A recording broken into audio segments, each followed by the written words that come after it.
Hi there, folks. You are with Relax Radio Lanka. My name is Evan Hayes. Welcome to the show. Today we have a very special program, The Mic Drop, a revolution of a generation. And when you hear that, you're probably aware what the show is going to be about. So let me not run around in circles. The Mic Drop encompasses a deep dive in to the current economic crisis in Sri Lanka through the eyes of the youth as they see it and how they view it.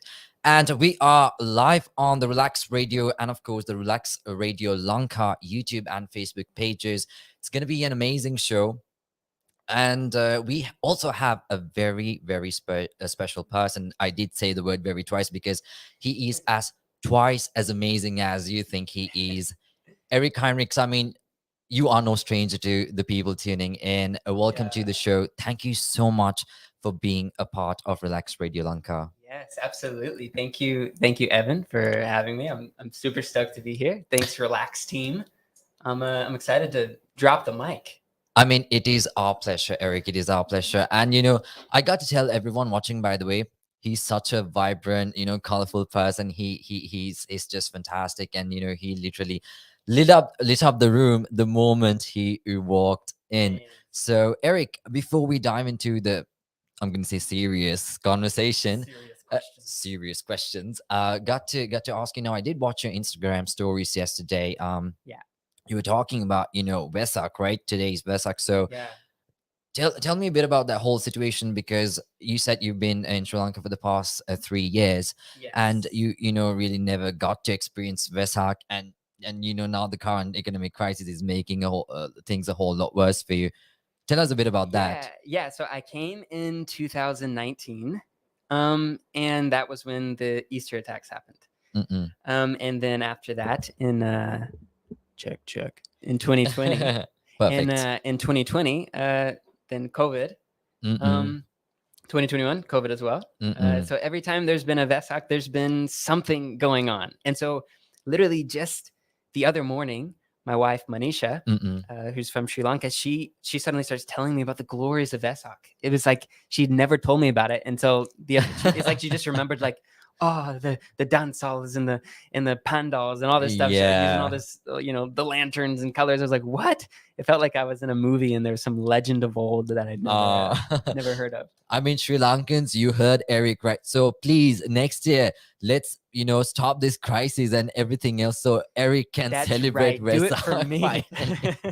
Let's do it for Eric Heinrichs. Eric, once again, such a pleasure having you on the show. So for those of you tuning in and hopping on the show, this is the Mic Drop, a revolution of a generation. We are diving deep into the economic crisis of Sri Lanka, and Eric as an expat, and of course now a youth activist, influencer, artist, content creator, you name it, he has it all. So Eric, what better way to tell the audience about you than ask you? So Eric, tell what makes Eric and what makes you such an amazing human being.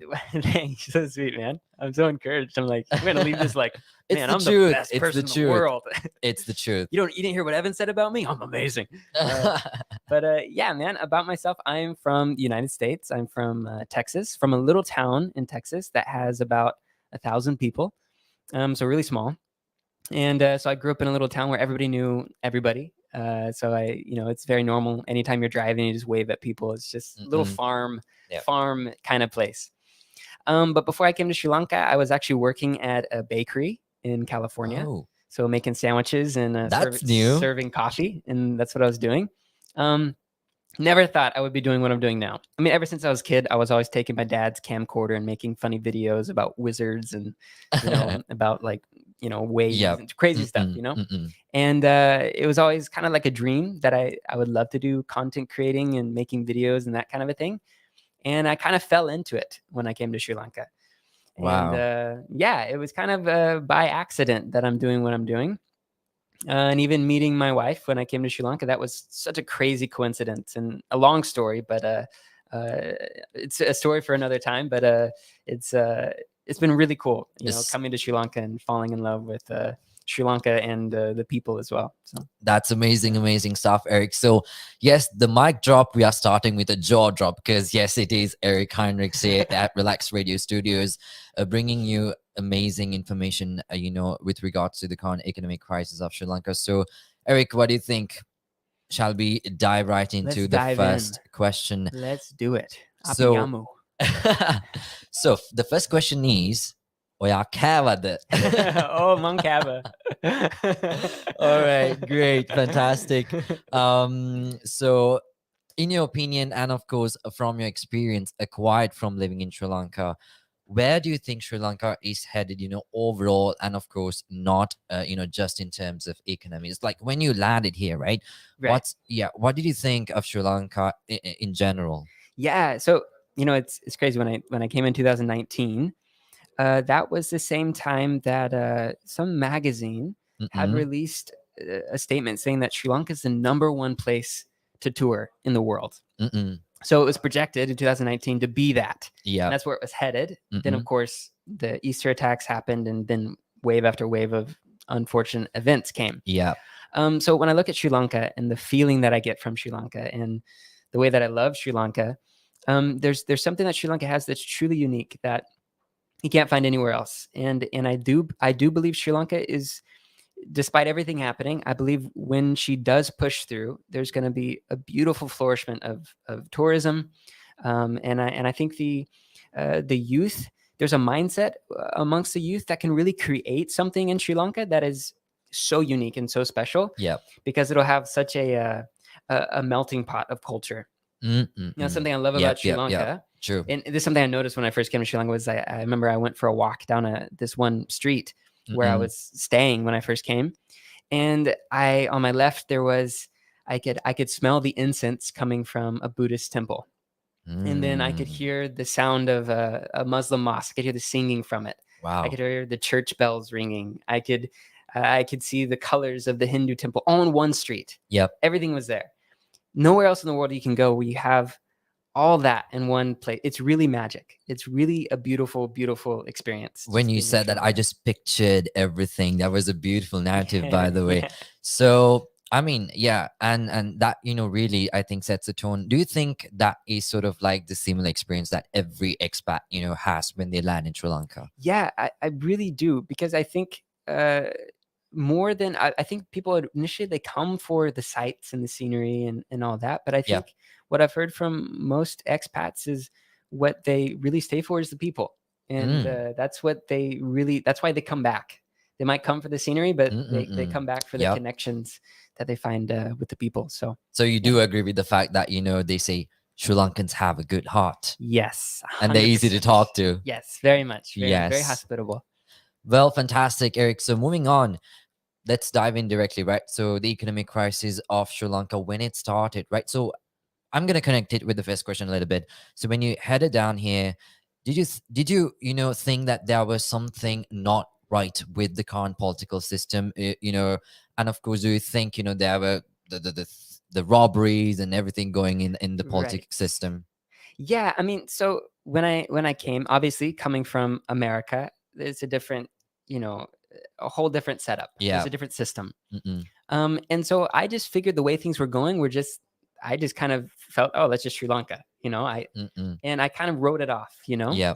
But then I started realizing as more people started speaking up, I mean, specifically from the youth, the more I Yeah. started hearing youth make their voices heard, Mm-mm. the more I recognized, like, oh, wait, no, this isn't like the way this is supposed to be in Sri Yeah. Lanka. Like, it can actually Mm. be different.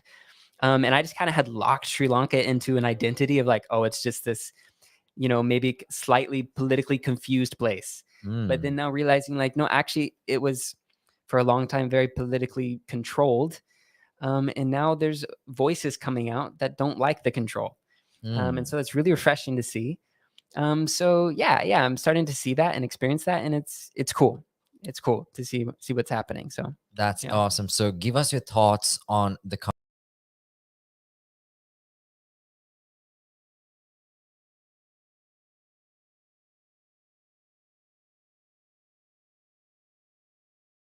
people Thanks. love you, and obviously they've accepted you as one of our own, especially with how you have voiced. First of all, thank you so much on behalf of every Sri Lankan out there for doing what you are doing, because let me be honest, right? You are doing so much more than some of the Sri Lankans that are doing it, and it's so refreshing to see the initiatives that you have taken, the content that you are creating in order to help the Sri Lankan. So talk a little bit about that. Did you, maybe Yeah. your wife, did she ever tell you like don't talk about this, let's just Yeah, stay yeah. away from it?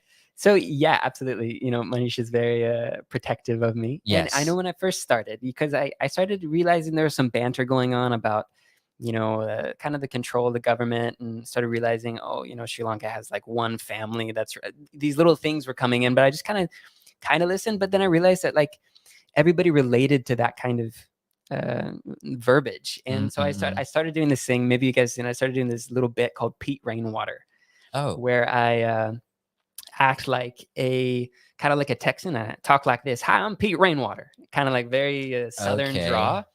And Mm-mm. I would bring out just different political kind of satirical jokes. Mm-mm. And as I was doing that, I started getting comments from people saying like, be careful for the white van. And and That's a good one, right? and that That's started coming yes, up, and yes, that really made me yes. curious. Like, what is this white van? But now I get it all the time. People are like, be careful of the white van, be careful of the white van. Yes, Um, yes. but the that journey, I mean, it kind of opened up this thing of realizing, oh man, there's a lot of control here that can be, and there's a lot of fear that's been instilled over a long period of time. Mm-mm. And so even for me, in making the content I'm doing, is like, how can we break that fear, Yes. be safe in doing it, but how can we break that fear to show like maybe it's not as reasonable or as rational as it might feel. Yeah. um Especially when there's so many people who are coming together all at once. Like what you're seeing now is all Yeah. at once Yeah. people are waking up. Yes. If it were Very just a few much. people, I think that's been the issue in the past. There's just a few voices that come up, Absolutely. and then it's Spot on. easy to, you know, to take care of them. It's easy to white van those few voices. But now there's Yes. too many people. There's not enough white vans, if you will, Yes. to silence what's happening. That's very true. And on that note, like you brought about, the topic of how back in the day things might have been different, how maybe little people have spoken up. So, back in the being in the US as well, have you ever experienced that, because it's democratic, right? But here, even though it's democratic, the ideas and the way they're going about it is totally different. So, Right. but now, like you said, the new generation, the millennials and the Gen Z, they are not gonna back down. I mean, you see what's happening out there, Yeah. right? So Mhm. how was it back in the US, and of course how would you compare that situation in Sri Lanka, let's say the protests? Yeah. So different in two ways. So first, I'll say at first when there were, so let's look back at even COVID times and the way that Yeah. things were handled. Yeah. So in America, people were protesting about that. Yes. There's so much ground for freedom of speech, and that's Mm-hmm. so heavily emphasized in America that, I mean, you can speak about you can disagree with anything, Yeah. without necessarily being condemned for it. Absolutely. Um, Absolutely. but here, it's a different scenario. I realize that, the government said curfew, that means curfew. There's no, Mm. and I'd be like, well, can't I, because I was kind of under that maybe democratic mindset of like, well, of course I can go out. It doesn't matter. But they're like, no, don't understand. If you go out, like, and they're thinking back to, maybe Civil War times where you might get shot if you go out. Yes. Yes, And that so is true. I think a lot of people were kind of under that impression, for a while, like, oh, if I break this curfew, if I go against what the government says, something bad might happen. But Mm. again, now what we're seeing is a collective force saying, no, you know, uh, That's so, but the other thing that I'll say about the protest that is unique though, now that enough people have come out, now that enough mm-hmm. people have just decided, even during curfew times or even no matter what, we're going to make our voice heard. We're going to speak for truth. We're going to speak for justice. What's amazing about these protests, I will say, I've never seen protests like this. Wow. You're saying in Sri Lanka, honestly, like even what I'm seeing in the United States, it's nowhere near as peaceful, nowhere near as Wow. creative, uh, and very relevant to situations. I feel like a lot of times people can get blinded, Mm. with the direction. But here, what I'm seeing is an intelligent protest, a creative Yes. and intelligent protest. And of Yes. course, there's exceptions. Of course, Yes. there's always going to be exceptions to what I'm saying. But Absolutely. overall, especially when I was looking at Golface, what happened with Gota Gogama, just the fact that that even became a thing to I know, me, right? I like know, right? It's how crazy. creative is that? Just like, let's just create a Fantastic. gum, and then you see on Google Maps, people are changing the names of, like, go toilets, and you have all these Oh different my things coming up, God, and it's like, yes. it's brilliant. And it's still light. It's not this heavy, dark, we're going to destroy you government, or it's still light. It's still lighthearted, but still sincere. That's fun. So I mean, take note, everyone listening in, watching in, take note. Eric mentioned the fact, how peaceful the protests have been. yeah, And to hear absolutely. it from me that, you've never had experience, with protests like these. I mean, it's fantastic. Thank you so much for emphasizing that, because one of the other questions I'm going to relate with that is, international media coverage on these protests have been a bit scandalous, Yeah, as I see it, because, they never mention, or either they fail to mention the fact that, these protests are peaceful.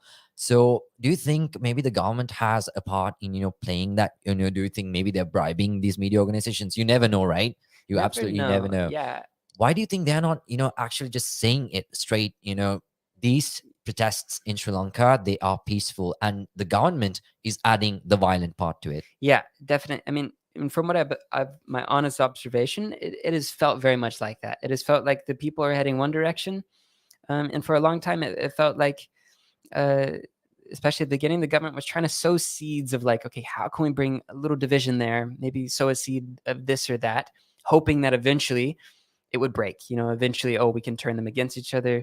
There's a time where Mm, I remember there was some drama with Uraj using religion itself to bring division. that's a big one. And that was a big one as well. I mean, and I think that's and even down to using the chants from the Buddhist temple during the protest. Yeah. And it just shows like, okay, if you can weaponize that, what else are you going to weaponize? If you can use this chant to try to drown out voices in the name of religion, of like, oh, but this is holy, you should respect this, that is happening. But that's in place of people's voices being heard and them expressing something they want to express. Spot on, because So yes, racism has been a big issue in Sri Lanka, and I believe in the US as well. But here, it's mostly turning religions against one yeah, another. yeah, and to like what I'll say with the international coverage, I remember New York Times had posted something. I put a long comment just saying like, Mm-mm. because they use all these photos that were very graphic. They found the worst photos that they found the most violent looking Mm. photos from what it looked like. Yeah. And I left a comment. I was like, hey, where are the photos of people feeding each other? Where are the photos of people bringing umbrellas to people while it's raining? Where are the photos of a Buddhist and a Catholic priest standing next to each other? Yeah. Where are those photos? Why aren't you showing? I commented that. But I think part of it with international media is they're looking for a story. Uh, They just want peace, something trending, yeah, right? peace doesn't sell. War sells. War cells. So I think that's what that agenda was. I don't know. I mean, perhaps the Sri Lankan government had a say in that, but I think even bigger picture, I think people are just trying to find a good story. And Sri Lanka is just a small space. It doesn't matter. Just say it's war. Just say it's hectic. Nobody knows. It's just a small little country. That's the perspective. Yep. Without really actually realizing there's some like diligent, Mm-mm. incredible, you know, world class caliber people in this country Yes. that need to be recognized. So, That's very true. I mean, note that down. He said, "Peace doesn't sell, war sells." I mean, I think we've experienced that a ton. Here in Sri Lanka with the current economic crisis. By the mhm. way, anyone tuning in and hopping on board, welcome to the show. You are with Relax Radio Lanka. My name is Evan Hayes, and of course, I don't even have to introduce him. This is Eric Henry Heinrichs. Yo, He's here for the mic drop, a revolution of a generation, where the youth are taking on bigger initiatives to change, or I would say to try and change the current economic crisis of Sri Lanka. yeah. And you do have the option of connecting with us. Simply call us on 076 379 2781, and you can ask Eric all of your questions. And on that note, Eric, one of my friends yesterday, when I was going crazy, I was like so excited. And when I did post stories, everyone was like, excuse me, like, Eric, like, how dare you, like, you get to meet him and all that. So one question that did come in was, it was very straightforward and bold, and she's a huge fan of you. She asked me, why is Eric, why are you still staying in the country, and Mm. why are you vouching for Sri Lanka? Like, what makes Sri Lanka so lovable to you? Yeah, that's a awesome question, and I get that question often. People are like, "Why are you here?" Like even when I was Yeah. coming back, because I was in the States back in March, Mm-mm. and that's when things just started to get escalated. And I was coming back. People are like, "Why are you coming back?" I mean, obviously, one, my wife is here, so of course I'm gonna, I'm forever gonna, Sri Lanka is Yeah, forever gonna be in my totally, heart because of that. totally. But beyond that and around that, I really believe in Sri Lanka, and honestly, I can't explain the feeling that I have for Sri Lanka. My wife jokes that I've been reborn as a Sri Lankan. Ooh. There's some beliefs around that. She's like, oh, maybe you're just a brown person trapped in a white body. That kind of thing. That's what she says. I think it's so funny. But honestly, there's a divine love that I have for this country that I can't explain, and I can't shake it. And yes, it's very evident through everything that you're doing. I mean, I think everyone sees it. Like I said, now you are a part of Sri Lanka, and we're not going to let you go back to the US anyway. You have to stay here. On that note, yes, once again, I will remind you, you have the option of calling Eric and asking a question himself. 076-379-2781. Once again, 076-379-2781 is your number. So Eric, let's move on with the rest of the questions. Yeah. So as a youth, right, even maybe back when you were in the United States, did you ever consider getting into politics? If yes, why? And if no, why? Honestly, I didn't really ever involve myself in politics at all. I was always pretty oblivious of what was happening in the world, to be honest. And so no, I would say no. I never thought I would be involved in any form of politics. Never. No, never. I mean, of course, as a kid in the States, there's always that idea like, oh, what if I was the president? There's that thing. But it was never like. It was more so. I think if I was honest, it's like, oh, I'd be president just because it's cool. There's no like motive behind it. Motive behind it. So yeah, politics a big no. Yeah. That's great. I agree with you because I'm on the same lines. Yeah. So Sri Lanka, is obviously, like you said, it is a beautiful island nation. But what a major or minor areas do you think needs growth? What do you see? Which areas? Yeah. Well, I mean, definitely, I think there needs to be a new system. I mean, we look at leaders, and yes, of course, there's good leaders, there's bad leaders. But at the same time, I think honestly, you're not going to find somebody who's not corrupt. If we're looking for a savior to come and help us, we're not going to find one. if we're looking for somebody who's going to it's not about one person coming and fixing it. I don't think there's one person who can. Absolutely. I think a system change is what's needed more than even a person. Of course, there's go home, Goda. But even beyond that, it's like go home, old system. Go home, this system that doesn't listen to the individual. Yes. But at the same time, on the individuals, for most of the time, they've idolized whoever's in charge. Yes. So, the leader hasn't listened to the individual, but the individual has made a god out of the leader. Yes. So you have both parties who are kind of guilty in this. But now what I'm seeing with the youth, what I'm seeing in Sri Lanka, now people are saying like, man, I'm going to be an individual. I'm not just going to be a pawn. I'm not just going to be somebody that you can control and tell me what to do. I'm going to actually express myself, let my voice be heard. Yeah. And so I think we're starting to see the beginning of that system begin to shift and change. Yes. And on the other side of it, the hope is that whoever comes into power will start to listen to the people more. Yes. Instead of just, and I think now what I love about what people are doing is now they are calling for justice more than they ever have before. And I'm seeing that on social media. If you're within Sri Lanka and you've been, on social media for maybe like a 2-year period, you can see the shift. How even a year ago, if something happened in some Gama somewhere, nobody would talk about it. They'd be like, somebody died in some Gama. But now everyone's voicing like, man, that person deserves justice. Yes. And now there's a collective consciousness of justice and fighting for it. Fighting for it. And so I think the people and the youth are really, they're putting their foot down and saying like, hey, you can't get by with what you got by with maybe with our parents. You're not going to get by with the same stuff, which is awesome. And I think the parents, the older generation, they just knew what they knew, and it was war times and it was tough times. And I think in those times there was a certain fear instilled, not to blanket everybody who's older. I don't think that's true for everybody, but I think for a lot of people there was such a fear instilled of the government. It's like, man, I need to be afraid of you because you can white van me, something can happen, you can take control, you can turn people against me. And there's so much corruption happen in the background. And the youth don't know that fear. Yeah. The youth don't know it. There's an innocence in that. They're growing up not knowing what that's like. And because of that, there's a strength that's coming.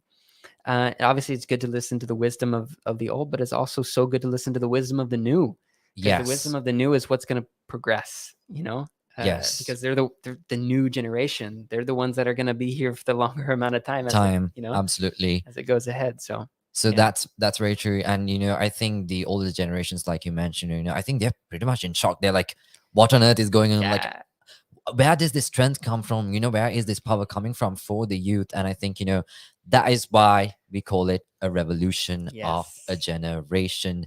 And once again, for those of you tuning in, this is the mic drop on Relax Radio. And of course, we are live streaming this on Facebook and YouTube pages of Relax Radio and, of course, Relax Radio Lanka. My name is Evan Hayes, and yes, we have the one and only Eric Heinrichs in the studios. Say hi to everyone, Eric. Yo, what's up?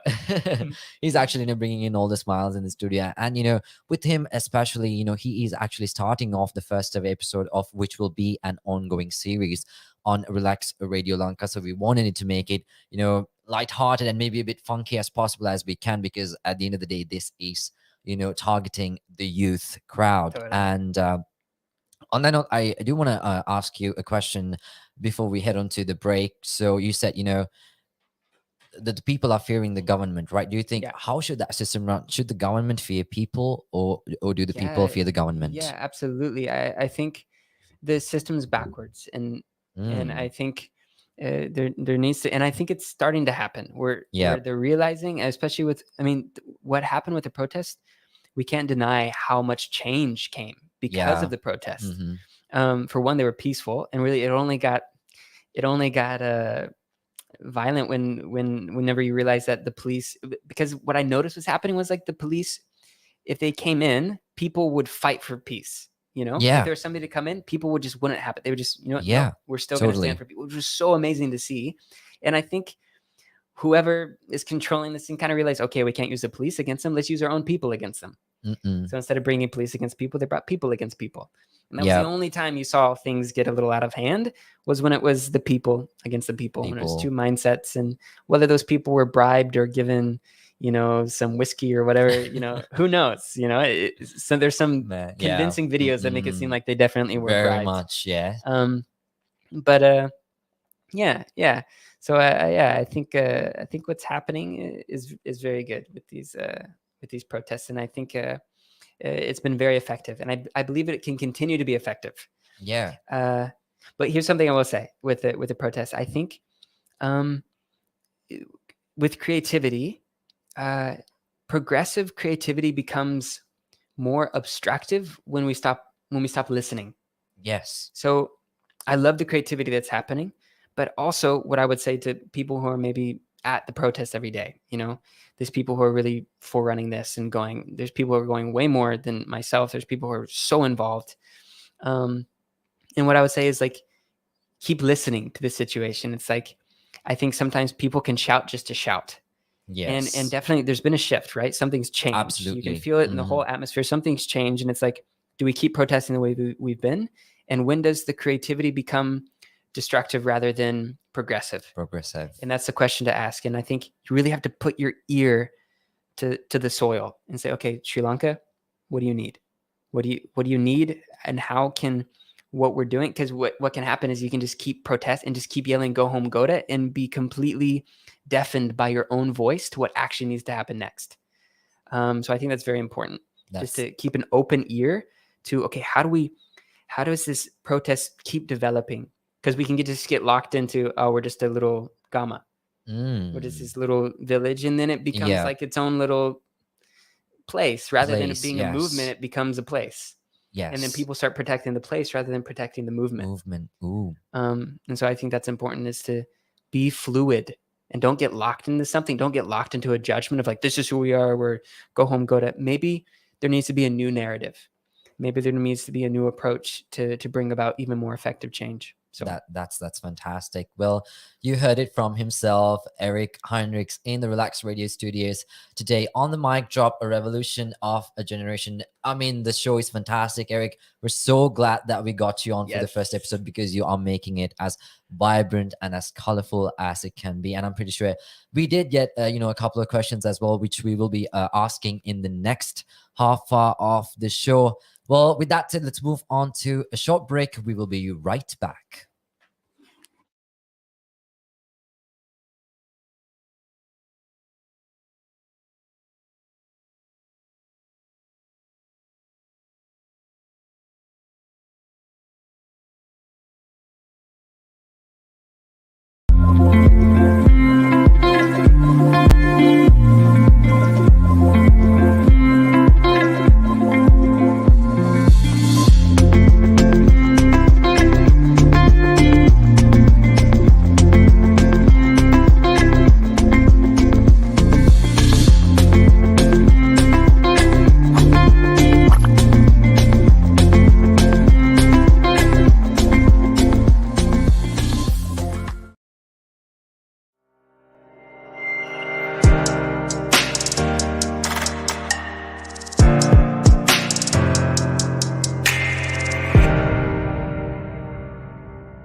Welcome back, folks. You are with Relax Radio Lanka. My name is Evan Hayes, and we have the one and only Eric Heinrichs in the studios Yo. today.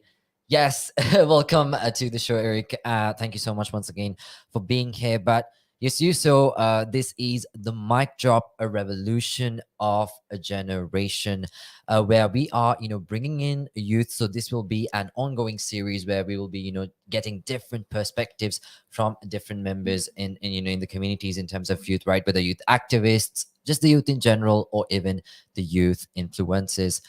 We had an amazing conversation for the past about half hour. We are planning on doing it for the next half hour as well, because Eric makes things super easy, and it's amazing getting Same, his man. Same to you. perspective. Thank you so much. So moving on, we actually did get a question from someone watching in, totally not related to the current economic crisis. Totally fine. Yes. So, what is your favorite Sri Lankan dish, or what is your favorite food as well? Yeah, totally. So I think there's two that I go between that are my favorite. Mm-hmm. Pol roti, Paul just in roti. general, like pol roti, maybe with some Yeah. like jackfruit curry or something. Oh my Ooh. god! Especially when you're like on the side of the road from like a small kade or something. That's the best. And then kotu.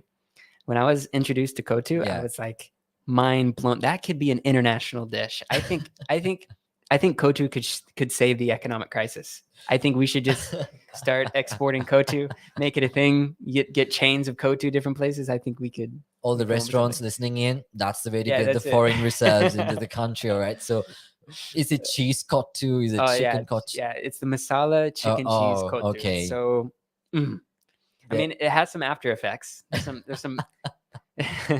People do that Sprite challenge where you like see if you can drink a Sprite without burping. oh, But the okay. bigger challenge is see if you can eat a kotu without burning the backside. Wow. Well, Definitely a yes, that's, challenge. I mean, that's absolutely true. So I hope Eric answered that question perfectly for you. And also, we are getting in comments saying it is a very meaningful conversation. So, Eric, I mean, all kudos to you. Thank you so much for making it as Definitely. meaningful as it can get. So, moving on with the question. So, as you see it, right, do you think, do we put the blame entirely on the Sri Lankan government, or do we bring in other factors like COVID and everything else, because that's usually what the government is doing, right? Even if Yeah. international media, because I did watch an international media interview of Anama Rajapaksa, and he was just bringing in all of these excuses and this and whatnot of completely, it's like, what, we're not at fault, you can't blame us, Yeah. right? That's sort of like the idea that they are bringing in, even though they are playing 95% of contributing to the economic crisis in Sri Lanka. So what are your thoughts on that? Yeah, no, I agree. I mean, fair enough. Yes, of course, COVID, different external factors that are causing things to happen. I mean, because if you look globally, of course, there's other countries going through situations, but also if you look globally at those countries going through the situation, uh, at the very top of it is the government. Mm, At the very root of it, rather, I should say, is there's, of course, there is a crisis, and of course, probably the whole world is struggling. But different countries have handled it much better. yeah, Um, you can't deny that. I mean, obviously, we would not be in this situation if the finances were handled differently. If yeah, you look at the absolutely. U.S. Reserve and just see like how Mm-mm. much the USD Reserve, see how little, it's shocking. It's like, okay, what's happening? What's been going on behind the scenes? Yes, So, yeah, I mean, of course, external factors, but I also think definitely, I think the government should be accountable for what's happened very much. rather than pushing it under the rug and being like, oh, let's move on. We can together. We can. It's like, okay, but wait, like hold up, like you know, That's the funny part, right? It's kind of like they're moving on with things that, like, yeah, like we didn't do anything, let's just move on. It's as if there are no fuel queues, people not having gas, not having electricity yeah, properly, no food, no essential items, no medicines, and I'm like, yeah, right? exactly. And I think it's like, and I like I said, even before I did the interview, I try my best to like really see it from someone's standpoint and to Mm-mm. just like embody them. Okay, if I were a minister or something here, what would my outlook be? And in one sense, I could see somebody if they're just living in their own little world, having somebody come bring them their food, cook their food, they're being put into a car, going to meeting. Mm-mm. They could actually, there's a way to be ignorant, but Yes. it's to the point now, driving down, you see a big queue, there's going to be a question that comes up, why is there a long queue? Why is everybody, Yes. there's going to be things that come up. So, I try to be as sympathetic as possible, but at the same time, I think it's beyond that. And there's too many times where I've seen interviews with politicians and they've been like, what crisis? Like, what do you like? They play like I've never they heard of a don't know. crisis. Like, What is what that? does a crisis mean? What do you mean? Right. Mokok the man, huh? Yeah. But in reality, I think, yeah, I think there's been some ignorance that should be held accountable. But again, the other side of it is I don't think we should be stuck on that. It's like we can be so Mm. bloodthirsty Mm. that also that's where the protest can come to a fault, is when all we want is blood. Oh, All we yeah, want yeah, is yeah, yeah. justice. We're Totally. bloodthirsty. We're after something. But I think we also need to see, okay, yeah, of course, we need to hold people accountable, but we need to grow. We need to like look at like, okay, yeah, my motherland needs justice, but my motherland needs nourishment. She needs like the love, that she can possibly get. So yeah, that's kind of a two ways to look at it. So Yes, that's very true. And on that note, did you have to, stand in field queues? That's the bigger question. Or like to yeah, get yeah, yeah, gas cylinders yeah, and stuff. yeah. So fortunately, I'm not cooking a ton, so I haven't used Hmm. gas that much. Hmm. But definitely experienced the power cuts. Definitely experienced, waiting in line for petrol. Uh, I think we were fortunate to only be there for an hour and 45 minutes. That's fortunate. There's some people there way That's kind of longer like the than that. minimum time That's you have to hour say. 45 Yeah. minutes. That's pretty good, man. Good job. Well done. Yeah. You found the right station, kind of thing. Uh, Very so true. yeah, definitely experienced it. Um, I Yeah, mean, yeah, like how was it? Like, I mean, back in the years, obviously, I mean, you never had any experience like this yeah, before, if I'm getting my facts right. So right. how would you compare your life, back then and do I mean, how does it Mm. feel like? Do you kind of have regrets to Uh, no, honestly, no regrets. I no regrets at all with being here and establishing myself here. Um, yeah, and I didn't ever experience something like that 100%. But I mean, so it's like this. I mean, to be honest, when you look at the whole spectrum of the different people that are going through different things, I'm still, even though I'm going through what I'm going through, I can't possibly compare it to somebody else, because yeah, there's some people who are like literally they're at these protests not because they want to be, but because they have to be. There's some people who are going to protest because that's how else are they going to get food? How else are they going to survive? And that's so, true. uh, and when I look at, obviously, it's not pleasant, like pleasant in terms of it's not luxury, Yeah, the circumstances, yeah. but it is luxury compared to somebody else. Mm-mm. And for that, I remain grateful. Well, at least my power cut was only 5 hours. Mm-mm. Somebody else's might have, Longer, yeah, it might have maybe been longer. 13 hours, some Yeah. right. So good Yeah. to have that outlook. And what are your thoughts on a GGG, that is go gum, like as it started happening? Obviously, even I mean, me being a Sri Lankan, I was like what on earth, right? Yeah. Because there are people, I mean, there are celebrities heading over there. There's dramas happening, Yeah. singing contests, you name it. It's a musical show, it's a festive, Yeah. but Yeah. the common theme is, right, it is a peaceful protest. Yes. So when it started happening, what did you think about that? I thought it was brilliant from the beginning when I saw that happening and I realized that it was forming its own identity. I was like, this is really brilliant. Like, and I could see the government pulling all of its old tricks, of like, oh, we're gonna impose a curfew, or we're gonna do this, or Maybe like jam the signals. All yeah, of do that as well. VPN, all these different things. But people just went with it. Mm-mm. And there's different things happening at GGG where they would say like, oh, now we're going to release a public holiday so everybody can go home, kind of thing, for the new year. It was New Year's, the Sinhalese Tamil New Year. And yet people just did their New Year right there at GGG. I think in the Yes. past, the old mindset would have been like, oh, it's holiday, let's just go back to our hometowns or whatever.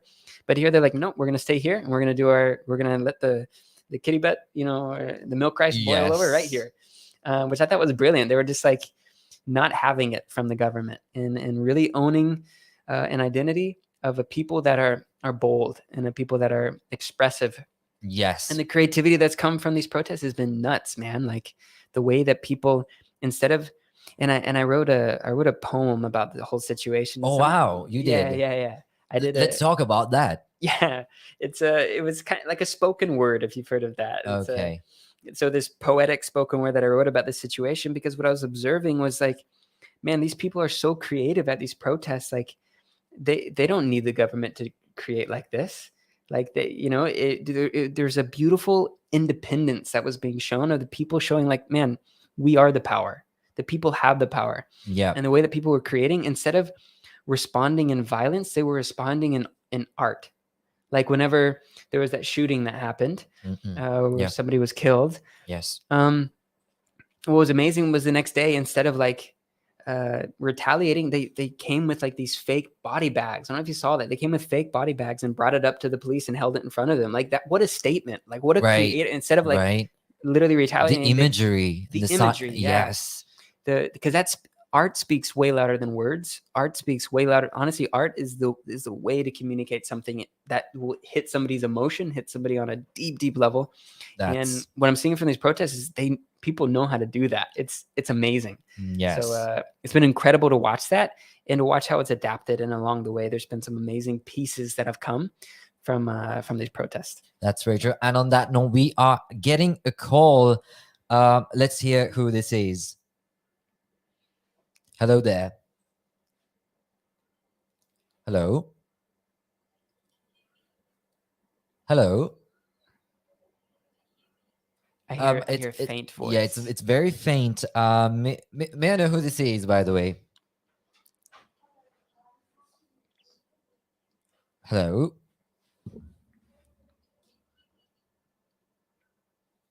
Ma'am, could you talk a bit louder? Yes, we can. So what is the question?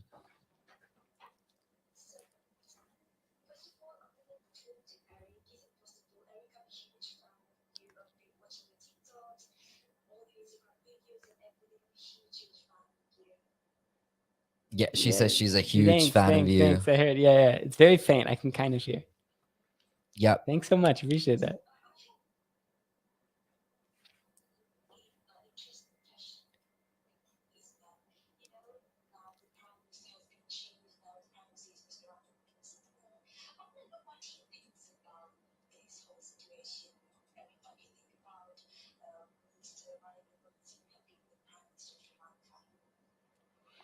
Yeah, did you catch it? Maybe yes. Can repeat? So I'm so she's sorry. basically I was having a hard time asking. hearing you. No, that's totally fine.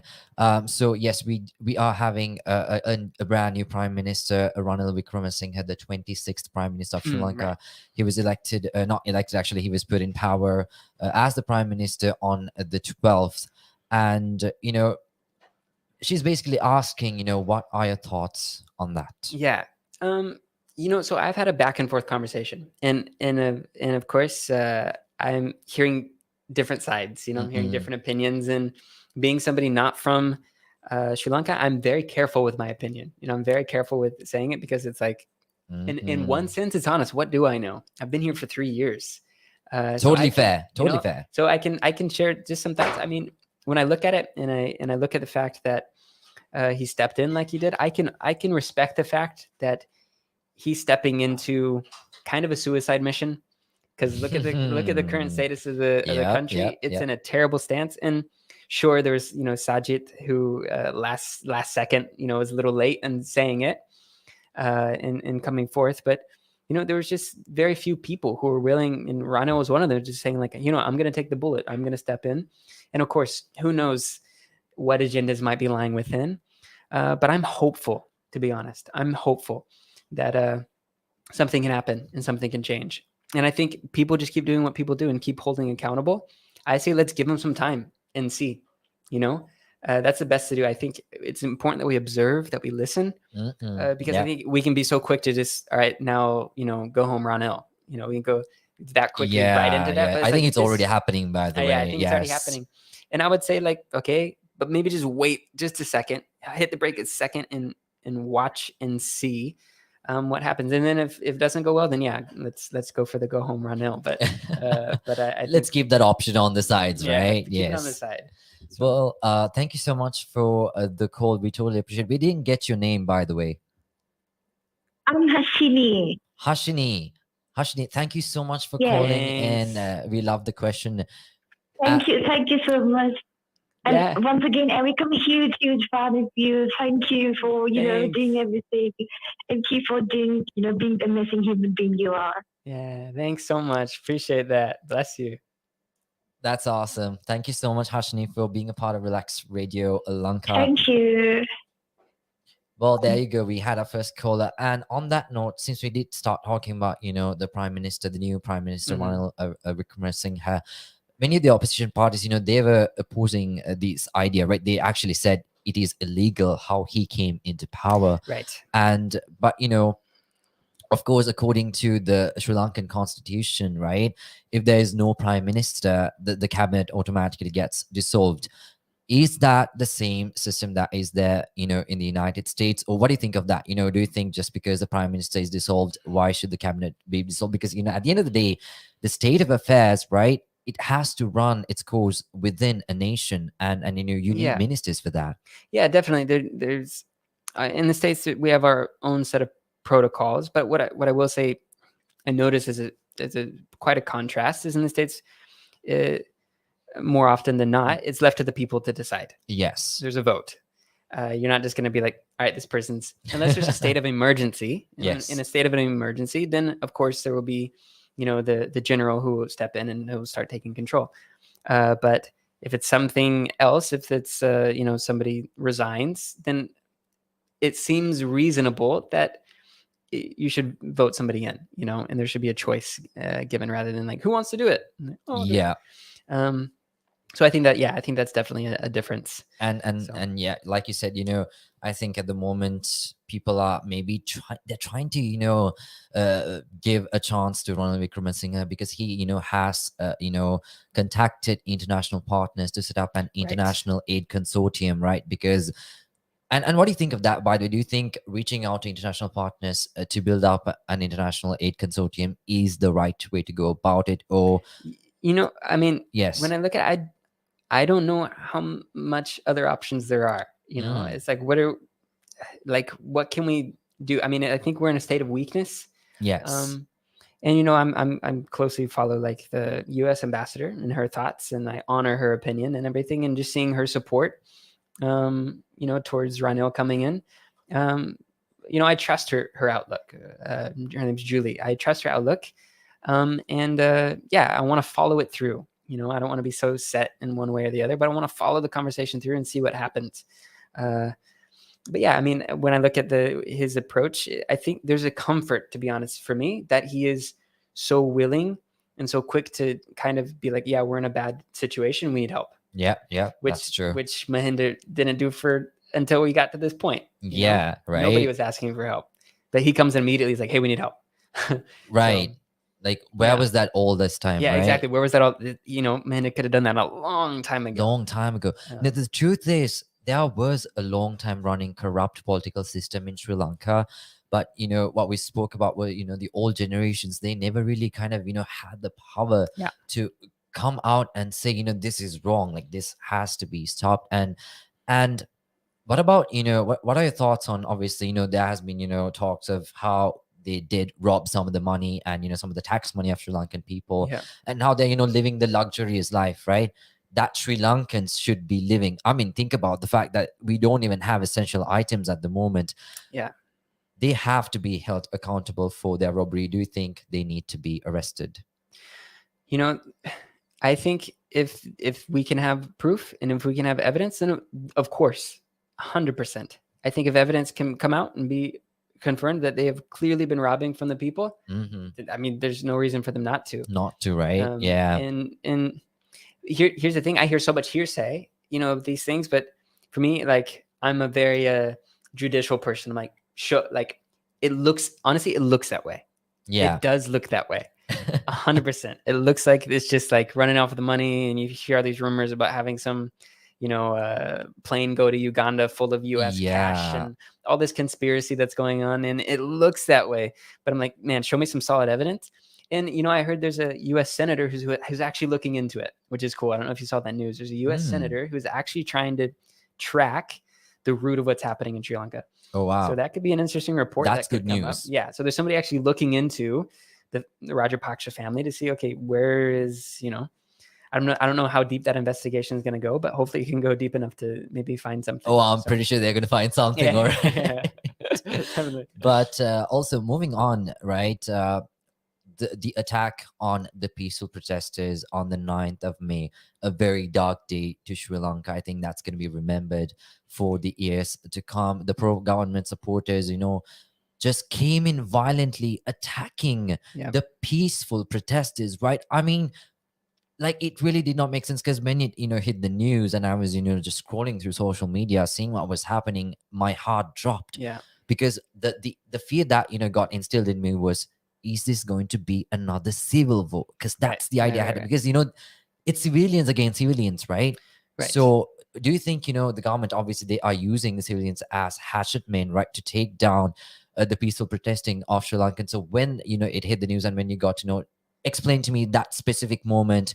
What did you Yeah. feel? Your anxiety, what thoughts Yeah. ran through your mind? So right when that happened, it was started flashing up on the news, and I was watching somebody's live feed. I believe they were maybe in one of the hotels, on Gall Road, and they were filming from a kind of an eagle vantage point.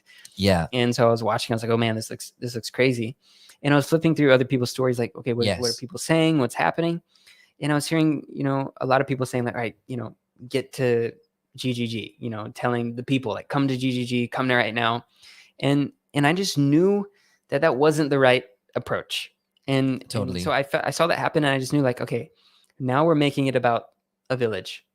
I knew in that moment, now the people are like very quickly are going to make it about a battle over a location rather than a battle of justice and a battle of peace and a battle of right, of actually getting the point across. Right. Yes. And so I quickly made a post on my social media saying, like, guys, if you really want to, go. But I saw that. I double tapped it. But I said, like, it's the power is in the people. It's not in the village. The power. I mean, we made one village, you can make another one. And obviously that was totally, I'm not writing off how unjust that was, that the tents got burnt and everything that happened.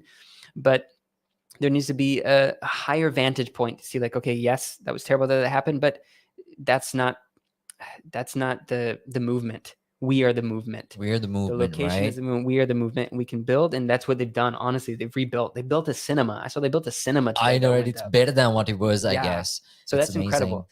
But, that's very true. I think, please, keep in mind what Eric meant there, because it's not the materialistic stuff that matters. It's the movement. It's the thought process, and it's the initiative to fight this good fight. And of course, this peaceful fight. I'm once again going to emphasize it, because it is a peaceful protest that is happening in Sri Lanka at this very moment.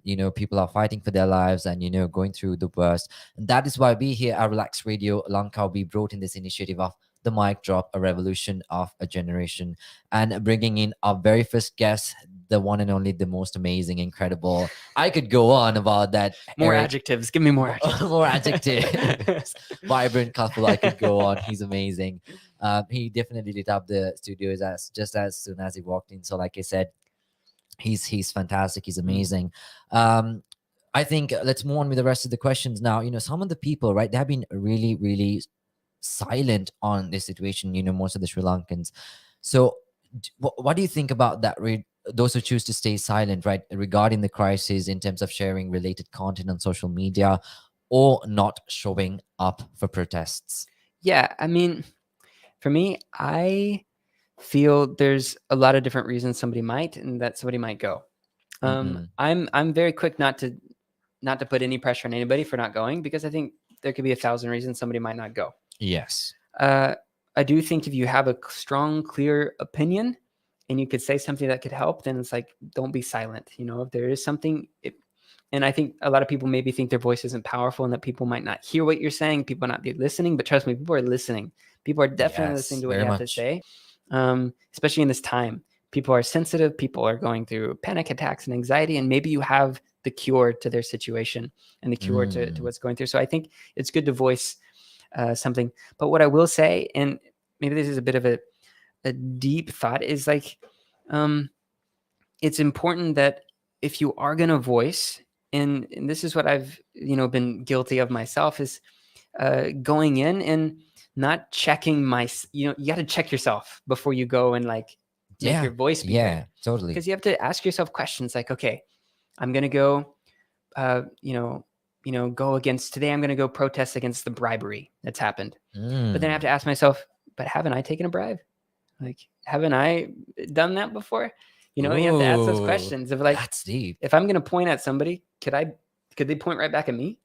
If all of a sudden all of their emails were exposed, what if all mine were exposed? If all that, you have to look at those things and you have to be honest with yourself. And I think something else that this is very eye-opening for me, but a friend of mine, a Tamil friend of mine, he was telling me about the situation that was happening for the Tamils in the north during 80s, 90s. He was saying at the time, the rupee to dollar was like 100 something, right? But for them, right now petrol is like 350, 360 or something like that. And the rupees like 360 or something like that to the dollar. Then it was 100, rupees to $1. Yeah. But the price for people in Jaffna was 1,000 rupees for a liter. And they were protesting all this time for that. And people in the north, this is mind blowing to me. They didn't have power cuts because they didn't have power. There was no power to cut. Wow. And they were protesting all this time. Nobody better than I there. Nobody. But here's the thing, that to be honest, the youth are innocent of that because maybe they didn't know, and maybe the parents didn't feel it necessary to even share that or talk about that or to educate their kids on that. But it's something worth looking at and saying like, okay, when the university in Jaffna was burnt down, who protested? When the library in Jaffna was burnt down, who protested? Nobody was there. And so it's like, if we're going to protest for one thing, we need to look at all the minorities. Yes. We need to look at all the people that have been marginalized and make sure your voice, when it's coming out with a conviction of like, man, I've thought about this. I've looked at these things. And while we're protesting these things, I think there also needs to be a voice that brings in, I don't know, like an apology to the Tamil people. That brings in, absolutely. Because I think it's easy to overlook that and be like, and I can't imagine being a Tamil who's gone through all this and seen all the pain that they've been through. No, nobody was speaking for me, but now they're speaking for themselves. So when you look at that, because like I said, I like to even take time to even meditate and be like, man, what if I was that person? How would I feel? And I could see like, man, they could feel very, very betrayed in this time. It's like what they've been asking for a really long time now. The Sri Lankans, the Sinhalese together, now everyone's asking for the same thing. Yeah, and they're like, man, I've been saying that for the past 30 years. They could, like, man, where were you guys then? Now now that it's hitting your home, now you feel it. They're like, that's man, true. we didn't have power for so long. So that's a very humbling thought, I would say. It's a very like sobering thought to think of.